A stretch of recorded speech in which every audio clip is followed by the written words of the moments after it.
Welcome to the Genius Factory. Enjoy the video.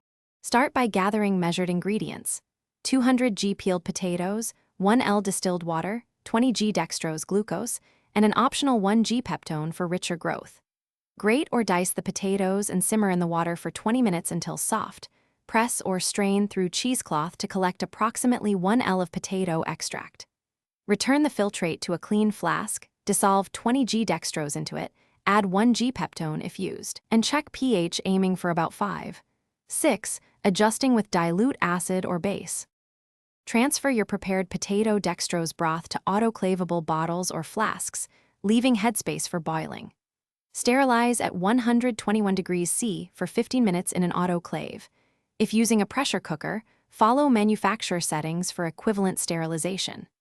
After the cycle, allow the medium to cool inside the closed autoclave to about 50 degrees C to prevent condensation and scalding. Work quickly in a laminar flow hood or clean bench, and pour the cooled medium into sterile screwcap tubes or flasks using aseptic technique to, when the broth is dispensed and cooled to room temperature, inoculate your organism using sterile loops or pipettes inside a clean hood.